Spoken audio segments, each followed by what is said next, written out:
맥스 루케이도라고 하는 영성가이고 기독교 작가인 분이 예수가 선택한 십자가라고 하는 책을 썼는데, 이 책에는 십자가는 하나님이 우리를 향한 최고의 선물이고 가장 큰 선물이다, 이렇게 결론 지었습니다. 여러분, 십자가는 예수님 당시에 로마 시대의 가장 극악무도한 사형수를 처형하는 사형틀이었습니다. 그런데 예수님께서 십자가에 달리셨죠. 죄 없으신 분은 사실 거기에 달릴 이유가 없는 거죠. 그럼에도 불구하고 예수님께서는 그 십자가를 선택하신 것입니다. 그것은 하나님이 우리를 향한 사랑하신다라고 하는 약속의 표시이고 사랑의 증거인 줄로 믿습니다. 예수님은 오늘 공생애의 마지막에 십자가를 앞에 두고 망설이지 않으셨습니다. 오늘 보면 마태복음 21장은 주님이 십자가를 지시기 위해서 예루살렘 성에 입성하시는 그런 장면인데, 특별히 고난주간 첫째 날인 일요일에 있었던 사건을 기록하고 있는 게 오늘 본문의 말씀의 내용입니다. 오늘 종료주일이면서 고난주일, 저는 오늘 본문의 말씀을 통해서 십자가를 앞에 두신 주님이라고 하는 제목으로 함께 은혜를 나누려고 하는데, 십자가를 앞에 두신 주님을 첫째로 예루살렘으로 거침없이 가셨습니다. 오늘 본문 1절에 보니까, 본문 1절에 그들이 예루살렘 가까이 가서 이렇게 증언하고 있습니다. 그들이 예루살렘 가까이 가서. 여러분, 예루살렘은 하나님이 임재하는 장소이고 또 여호와께서 선택하신 장소라는 특별한 영적인 의미를 가지고 있습니다.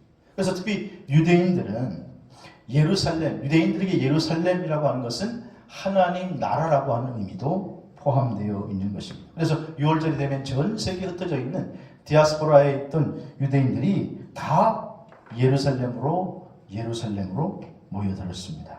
오늘 예수님은 공생의 지금 마지막 기간에 이제 마지막 사역인 십자가를 지시기 위해서 오늘 본문 1절에 있는 대로 예루살렘에 가셨다, 그렇게 말씀하고 있습니다.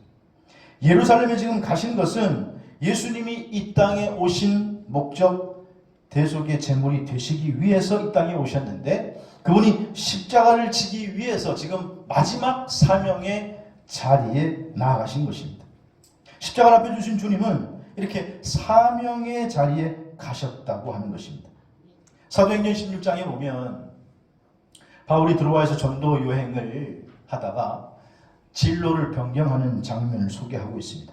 원래 사도 바울은 부르기아와 갈라디아 지방을 거쳐서 비두니아 지역으로 북상하려고 계획을 하고 있었는데, 그렇게 전도하려고 했는데 성령께서 그 길을 막으셨습니다. 그래서 바울은 자신의 계획을 포기하고 에게해 연안의 항구 도시였던 드로아에서 하나님의 뜻을 기다리고 있었습니다. 근데 그날 밤 하나님께서 환상을 통해서 바울을 일깨워 주셨는데, 사도행전 16장 9절에 보니까 밤에 환상이 보이니 마게도니아 사람 하나가 그에게 청하여 이르되 마게도니아로 건너와서 우리를 도우라. 환상에 마게도니아 사람이 우리를 좀 도와달라. 그래서 바울이 환상을 보고 10절에 보면 우리가 곧 마게도니아로 떠나기로 힘쓰니 하나님이 저 사람들에게 복음을 전하라고 우리를 부르신 줄을 인정함이러라 그랬습니다. 그러니까 지금 바울이 하나님의 뜻을 순종하여 성령의 뜻에 따라 자기의 사명지인 마게도니아로 결국은 떠나게 된 것을 볼 수 있습니다.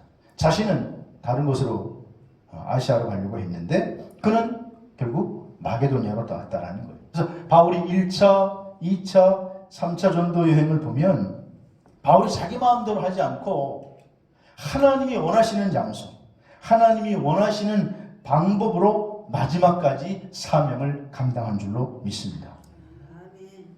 바울은 마지막 3차 전도 여행을 마치고 이제 귀향하는 자리에서 잠깐 밀레도에 들리게 되었는데, 그때 에베소 교회 장로님들과 거기에서 함께 미팅을 할 때에 장로님들이 바울에게 말하죠. 예루살렘으로 돌아가지 마라. 거기에 가면 환난을 당하고 거기에 가면 자칫 잘못하면 목숨마저 잃게 되니 그곳으로 가지 말라고 합니다. 근데 그때 바울이 뭐라고 얘기하죠? 사도행전 20장 2절에 보니까 내가 달려갈 길과 주 예수께 받은 사명 곧 하나님의 은혜의 복음을 증언하는 일을 마치려 하면은 나의 생명을 조금 더 귀한 것으로 여기지 아니한다. 그러니까 바울은 나의 달려갈 길과 주 예수께 받은 뭐가 있다고요? 사명이 있다. 주 예수께 받은 사명. 그것을 위해서는 내 생명을 조금 더 귀한 것으로 여기지 않는다. 바울은 여기서 그 사명 때문에 예루살렘에 가야 한다고, 예루살렘으로 올라가야 한다고 그렇게 말하는 것이죠. 오늘 십자가를 앞에 두신 우리 주님도 십자가의 죽음이 얼마나 처참한지 잘 아시지만 하나님이 원하시는 마지막 그 사명의 자리에 올라가는 것을 발견하게 됩니다. 4세기의 유명한 수도사 중에 텔리마쿠스라고 하는 수도사가 있습니다. 이 텔리마쿠스라고 하는 수도사는 일생 동안을 사실은 세상을 등지고 광야에서 음둔 생활을 하면서 수도사들이 기도하고 세상과 인연을 끊고 그런 수도 생활을 했는데 어느 날 마음에 감동이 왔습니다. 지금까지 세상을 등지고 살았지만 그러나 얼마 남지 않은 이제 내 생애를 사람들 속에 들어가서 그리스도의 복음을 전해라. 그래서 이 텔레마쿠스는 이제 광야의 음둔 생활을 벗어나서 당시의 세계의 심장이라고 불리는 로마로 들어갔습니다. 여러분 그때는요 로마는 이미 기독교 국가가 되었습니다. 그래서 많은 사람들이 이제는 개종이 되어서 기독교를 믿고 예수 그리스도를 믿고 있었는데도 그럼에도 불구하고 당시 로마의 많은 사람들이 당시에 포로로 잡혀왔던 그런 사람들을 검투사로 만들어서 검투사 게임을 원형극장 안에서 진행을 하고 있었습니다. 그리고 그 경기를 보면서 로마 사람들이 한 사람이 끝까지 죽을 때까지 계속해서 싸우는 그런 경기를 보면서 잔인한 칼싸움을 보면서 쾌감을 느끼고 처참하게 죽어가는 모습을 보면서 마음속으로 그런 기쁨을 느끼게 되었습니다. 그러니까 사람들이 그냥 경기장 안에서 그 검투사가 싸우는 모습으로 검투사들은 싸우기 전에 죽기까지 싸우겠다고 맹세를 하고 들어갑니다.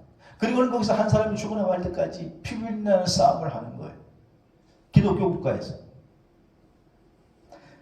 이 텔레마쿠스는 이것이 분명히 잘못된 것이다 라고 하는 것을 깨닫고 이것을 막으라고 하나님께서 나를 보내셨구나. 그리고는 이 텔레마쿠스는 온 힘을 다해서 그것을 막기로 결단을 합니다. 그리고 검투가 벌어지고 있는 그 사이를 이 텔레마쿠스가 뛰어들어갑니다. 그리고는 그 검투사들에게 예수 그리스도 이름으로 명하노니 이 싸움을 즉시 멈춰라. 예수 그리스도 이름으로 명하노니 이 싸움을 즉시 멈춰라. 그렇게 소리를 칩니다. 그러니까 그곳에 모인 그 원형경장의 관중들이 야 하면서 뭐 재밌어가지고 막 깔깔깔대고 웃는 거예요. 왜냐하면 이게 무슨 광대가 수도사 분장을 해가지고 거기에 이벤트를 지금 하는 줄 알고 많은 그 관객들이 깔깔깔대면서 웃는 거예요. 그런데 이 텔레마쿠스가 계속해서 멈추지 않고 예수 그리스도를 명하노니 이 싸움을 멈춰라. 멈춰라. 계속 소리를 지르니까 이제 분위기가 하나둘 이게 이벤트가 아니고 이게 광대가 하는 행동이 아니구나. 쇼가 아니구나라고 하는 것을 알게 됐을 때 사람들이 하고 야유를 하면서 야 저거 뭐야 저 사람을 내보내라. 저 사람을 내보내라. 야유를 보냅니다. 그럼에도 불구하고 그는 흔들리지 않고 예수 그리스도의 이름으로 이 싸움을 멈춰라. 소리를 계속 칩니다. 그때 지휘관이 검투사에게 제거하라고 명령을 내리고 결국 텔레마쿠스는 검투사의 칼에 맞아서 쓰러지게 되죠. 근데 쓰러지면서도 그는 목숨이 지금 다하면서도 이 싸움을 멈춰라. 이 싸움을 멈춰라. 계속해서 소리를 지릅니다. 죽어가면서도 그는 소리를 멈추지 않자 관객들이 하나씩 둘씩 숙연해지기 시작하고 그 광경을 보던 호로니우스라고 하는 황제가 조용히 일어나 퇴장을 하고 많은 관중들도 자리를 떠나기 시작합니다. 그리고 마지막 검투사마저도 고개를 숙인 채 퇴장을 하죠. 이 사건이 서기 361년에 일어난 사건입니다. 여전히 검투사들의 피비린내난 그런 경기가 벌어지고 있었습니다만 이 사건 이후로 로마에서는 더 이상 검투사 경기는 일어나지 않게 되었다라고 합니다. 텔리마쿠스의 희생적인 죽음이 잔인한 경기를 종식시킨 것입니다. 오늘 이 땅에 살고 있는 모든 사람들에게 우리 하나님께서 주신 사명이 있습니다. 텔리마쿠스가 그 로마의 원형 경기장에서 예수 그리스도의 이름으로 명하노니 이 경기를 멈춰라 하고 자기의 목숨을 바쳤던 것처럼 오늘 동일하게 우리들에게도 하나님께서 주신 사명이 있다는 거예요. 예수님께서도 오늘 이 땅에 오신 사명이 있었습니다. 그 사명이 바로 십자가에서 대속의 제물, 속죄의 제물이 되어주는 것인 줄로 믿습니다. 그래서 마지막 사명을 감당하시고 십자가에 죽기 위하여 주님은 사명의 자리에 가고 계신 것입니다. 오늘 종료주일 우리를 향한 하나님의 사명을 찾는 그리고 그 사명 앞으로 우리가 나아가는 귀한 결단이 있게 되기를 주의 이름으로 축원합니다. 두 번째로 오늘 십자가 앞에 두신 주님은 오늘 본문 7절에 보니까 나귀를 타고 가셨다. 어린 나귀 새끼를 타고 그곳에 예루살렘에 가셨다. 나귀와 나귀 새끼를 끌고 자기의 겉옷을 그 위에 앉으니 예수께서 그 위에 타셨다 이렇게 말씀하고 있습니다. 예수님은 예루살렘에 입성하실 때에 나귀를 타셨습니다. 스가랴 선지자가 예언하는 것처럼 그는 어린 나귀를 타고 예루살렘 성으로 들어가셨죠. 당시에 전쟁에서 이긴 왕이나 장군들은 도시로 입성할 때, 로마로 입성할 때, 성으로 들어올 때 말을 타고 입성했습니다. 근데 예수님께서는 예루살렘에 입성하실 때에 어린 나귀를 타고 입성하셨다는 것입니다. 물론 예수님이 지금 나귀 새끼를 타고 입성한 것은 이미 예언한 그 예언의 성취이기도 합니다만은 그러나 보다 더 중요한 의미는 무엇이냐? 그분은 만왕의 왕이심에도 불구하고 겸손한 왕으로 이 땅에 오셨다라고 하는 것입니다. 그래서 만왕의 왕이신 그분이 나귀를 타고 입성하셨습니다. 스가랴서 9장 9절에 보니까 보라 내 왕이 임하시나니 그는 겸손하여서 나귀를 타시나니 나귀의 작은 것 곧 나귀 새끼니라 이렇게 증언하고 있습니다. 예수님께서도 마태복음 11장 9절에 친히 말씀하시기를 나는 마음이 온유하고 겸손하니 나의 멍에를 메고 내게 배우라 그리하면 너희 마음이 쉼을 얻으리라 그렇게 말씀하셨습니다. 예수님께서 말씀하시기를 나는 마음이 온유하고 겸손하다는 것입니다. 사신들만 가족 여러분 예수님처럼 사명을 감당하기 위해서는 겸손의 자리에 있어야 될 줄로 믿으시기 바랍니다. 베드로전서 5장 6절에도 보면 하나님의 능하신 손 아래에 겸손하라 때가 되면 너희를 어떻게 하리라? 높이시리라. 여러분 우리가 구약의 인물 중에 우리가 가장 잘 아는 인물 가운데 하나인 요셉이라고 하는 사람이 창세기 41장에 소개되고 있는데 그는 17살에 형들에 의해서 노예로 팔려갔습니다. 가족에 의해서 노예로 팔려갔을 때 얼마나 비참하고 얼마나 비통했을까요? 얼마나 처절했을까요? 그리고 그는 30살이 되기까지 13년을 노예 생활을 했습니다. 그런데 때가 되니까 하나님께서 그를 쓰시는데 어느 날 바로 왕이 이상한 꿈을 꾸게 하시는데 그 꿈이 뭐냐? 나일강가에서 불을 뜯고 먹던 살이 통통하게 오른 암소 7마리가 올라갑니다. 그런데 그 옆에 삐쩍 마르고 파리한 암소 또 7마리가 있다가 그 마르고 파리한 암소가 살찐 암소를 잡아먹었습니다. 그런데 그 삐쩍 마른 소가 큰 소를 먹었음에도 불구하고 먹은 티가 하나도 안 나는 거예요. 또 조금 있다가 다시 꿈을 꾸는데 이번에는 아주 그냥 튼실하고 아주 충실한 이삭이 있었는데 또 가늘고 아주 그냥 마른 이삭이 그 충실한 이삭을 다 먹어버렸는데도 표시가 나지 않습니다. 바로 왕이 그 꿈에서 깨고 나서 이거 틀림없이 무슨 의미가 있는 꿈인 것 같은데 이게 도대체 무슨 뜻인가 알 수가 없어서 애굽에 있는 모든 박사와 술사들을 다 전부 불러 모았습니다. 자, 내가 이러이러한 꿈을 꿨는데 해몽을 해봐라. 아무도 그 꿈의 의미를 알 수가 없었습니다. 그런데 그때 무릎을 탁 치던 사람이 있었는데 누구냐? 바로 술 맡은 관원장이에요. 술 맡은 관원장. 아하! 내가 옛날에 감옥에서 만났던 애라면 능히 해석할 수 있겠다. 요셉에게 바로 찾아갔습니다. 그리고 왕에게 보고를 하지요. 그리고 바로 왕의 꿈 이야기를 듣고 요셉이 뭐라고 얘기하느냐? 여호와께서 바로에게 평안한 답을 주실 것입니다. 그리고는 꿈 해몽을 하는데 7년 동안 앞으로 이 애굽에 온천하에 엄청난 풍년이 있을 것이고, 그리고 또 7년 동안은 엄청난 흉년이 있을 텐데, 뒤에 오는 흉년이 사실은 너무나 피해가 커서 앞에 온 풍년을 기억하지도 못할 겁니다.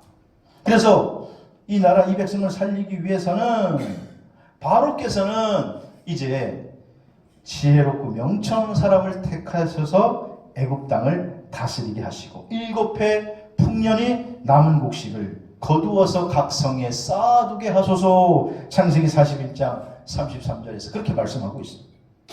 이건 보통 사람 같으면 바로가 꿈을 이야기해 줬을 때에 그 얘기를 듣고 바로에게 이렇게 얘기하지 않았을까요? 왕이시여, 이 꿈은 이런 뜻입니다. 이렇게 아마 꿈을 꾸셨을 겁니다. 그런데 이거 해석하는 사람은 아무도 없었죠. 저는 압니다. 아마 저밖에는 이 꿈을 해석하지 못할 겁니다. 그러면서 충분히 자기를 드러내고 지금 자기를 어필해서 감옥에서 빠져나올 수 있는 좋은 기회였는데, 요셉은요, 창세기 41장에 보면 명철하고 지혜 있는 사람을 택해서 이 위기에서부터 벗어나야 한다고 그렇게 말하고 있습니다. 바로가 그 얘기를 듣고 요셉을 바라보며 이렇게 얘기합니다.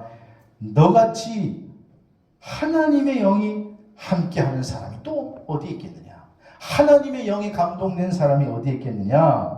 창세기 41장 41절에 바로 요셉에게 이르되 너를 온 땅에, 애굽의 온 땅의 총리가 되게 하리라. 너가 이 나라를 다스려라. 내가 너보다 높은 것 보좌뿐이니라. 보좌밖에는 높지 않고 네가 이 땅을 다 실질적으로 다스리라는 것입니다. 애굽은, 이 요셉은요, 끝까지 겸손한 모습을 보이게 되었다. 하나님께서 그런 요셉을 때가 되면 높이 사용하신 줄로 믿습니다. 사랑하는 성도들, 오늘 십자가를 앞에 두시고 예루살렘에 낙이 새끼를 타고 입성하신 예수님의 모습 속에서 우리는 사명을 감당하시려고 사명의 자리에 나아가는 겸손한 예수 그리스도의 마음을 깊이 되새겨야 될 줄로 믿습니다. 사명을 감당하려고 사명의 자리로 나가는 겸손하신 주님의 모습은 첫째도 겸손이요, 둘째도 겸손. 여러분, 오늘 신앙이라고 하는 것이 첫째도 겸손이요, 둘째도 겸손이요, 마지막도 겸손인 줄로 믿으시기를 바랍니다. 지금은 좀 회사가 약해진 것 같은데, 지금 일본 그 전자제품 회사가 마쓰시다라고 하는 전기 회사가 있었습니다.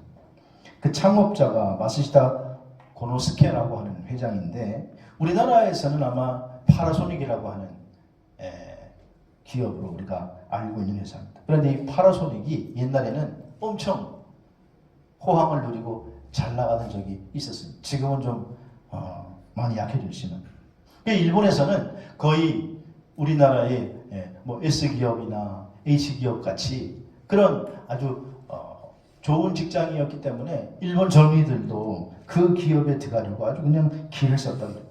최고의 회사이기 때문에 최고의 연봉을 보장하고.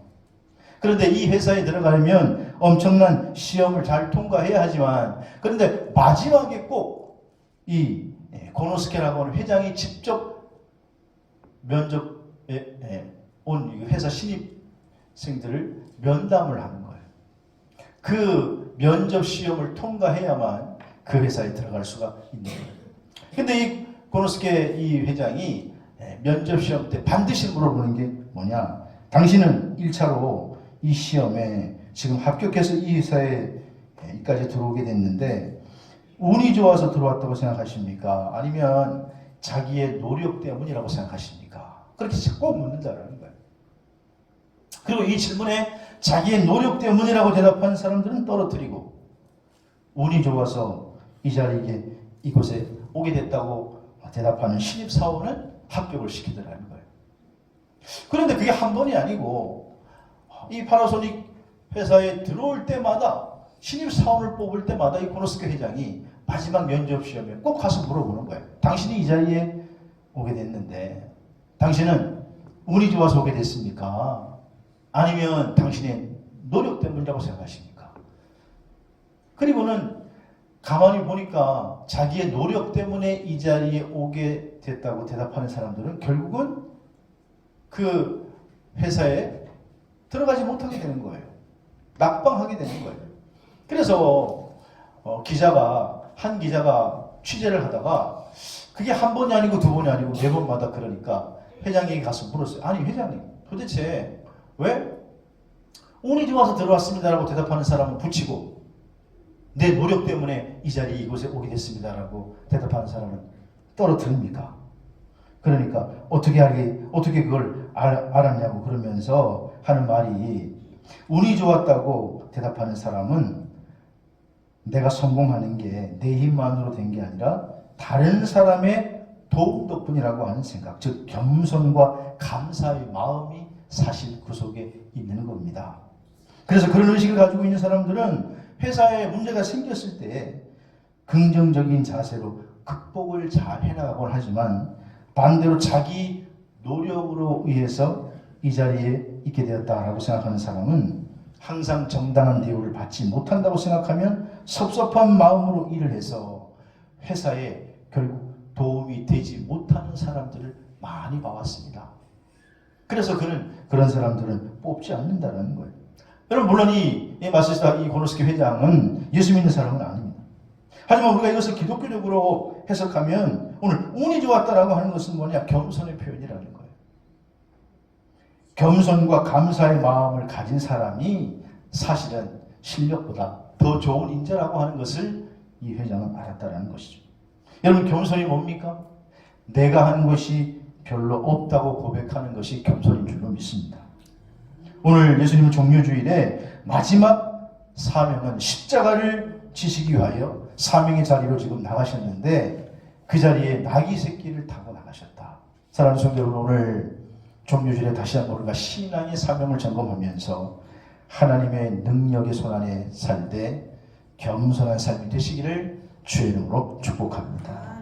세 번째로 십자가를 앞에 두신 주님은 말씀을 이루셨다. 오늘 4절에 보니까 오늘 본문이 이렇게 얘기하죠. 이는 선지자를 통하여 하신 말씀을 어떻게 해요?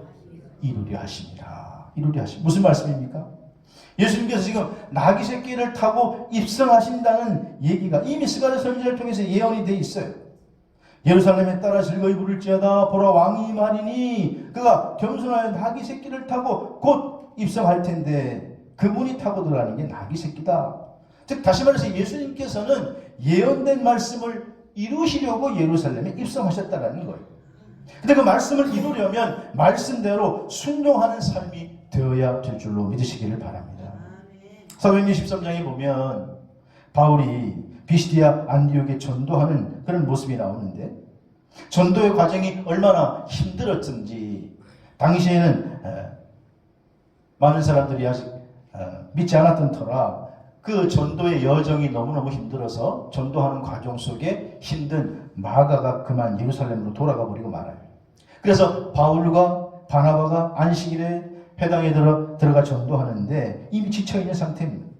하지만 바울이 그곳에서 설교를 할 때 시편 2편 7절의 말씀을 가지고 그들에게 설교를 하는데 사도행전 13장 33절에 보면 하나님이 예수를 일으키사 우리 자녀들에게 이 약속을 이루게 하셨다 함이라.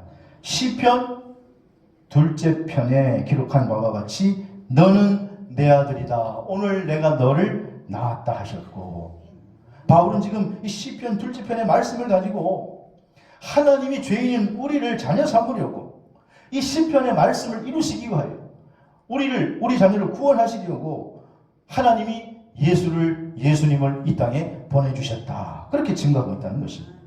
하나님은 우리를 위해서 말씀을 선포하셨고 그리고 그 말씀을 이루시기 위해서 예수님을 지금 예루살렘 성에 보내시고 계신 줄로 믿습니다.